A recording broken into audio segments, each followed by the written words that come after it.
Let's explore Node.js Modules. This is an introduction to understanding modular programming and code organization in Node.js. You will learn how to build scalable applications with reusable code components. So, what exactly are modules? Modules are reusable blocks of code that encapsulate functionality. These blocks can then be imported into other parts of your application. There are key benefits of using modules. You can reuse code, which means you write it once and use it many times. Modules also lead to better organization of your code. Maintenance becomes easier because changes in one module are less likely to affect other parts of the application. Finally, modules provide namespace management, preventing naming conflicts between different parts of your code. There are three main types of Node.js modules. First, we have core modules. These are built right into Node.js, so you don't need to install them separately. Second, there are local modules. These are the modules that you create yourself for custom functionality within your project. Lastly, there are third-party modules. These come from the NPM registry and are external packages that you can install and use in your project. Let's dive into an example using a core module. Here's how to use the file system module, often abbreviated as FS, which is a core module in Node.js. First, you require the file system module using the require function.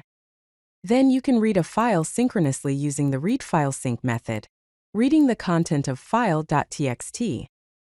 After reading, you can convert the data to a string and log it to the console. You can also write to a file using the writeFileSync method, writing the string hello node.js to a file named output.txt. Some other popular core modules are Path for file path utilities, HTTP, for creating HTTP servers and clients, and OS, for operating system information. Let's look at creating local modules.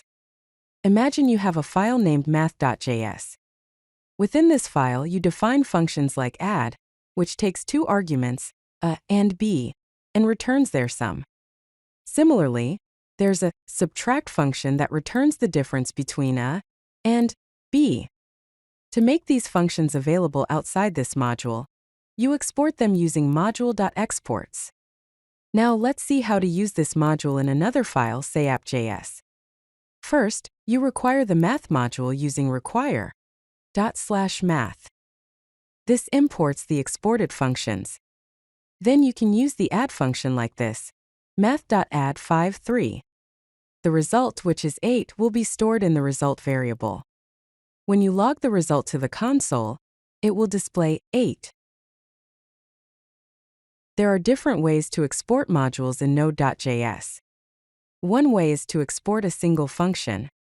For example, in a file named calculator.js, you define a function named calculate that takes an operation, a and b as arguments. Based on the operation, it either adds or subtracts a and b. Finally, you export this entire function using module.exports equals calculate. Another way is to export multiple functions or variables. In the utils.js file, you can export functions like formatDate and capitalize directly using exports.formatDate and exports.capitalize. Third-party modules can be installed using npm, the Node package manager. To install a module, you use the command npm install followed by the module's name. For example, npm install Lodash installs the Lodash library. Similarly, npm install Express installs the Express framework. To use these modules, you require them in your code just like core and local modules. For example, const_equals require Lodash and const express equals require Express. Now you can use the functions provided by these modules. For example, you can use Lodash's sum function to calculate the sum of an array of numbers. You can also create an Express application instance. Here are some best practices for working with modules. First, organize your modules by feature. Group related modules together in folders based on their functionality. Second, each module should have a single responsibility. It should have one clear purpose. Third, use clear naming conventions. Use descriptive names that clearly explain what the module does. Finally, keep external dependencies to a minimum. This helps in better maintainability. If you like this video, hit that like button and don't forget to subscribe. Visit CodeLucky.com for more such useful content.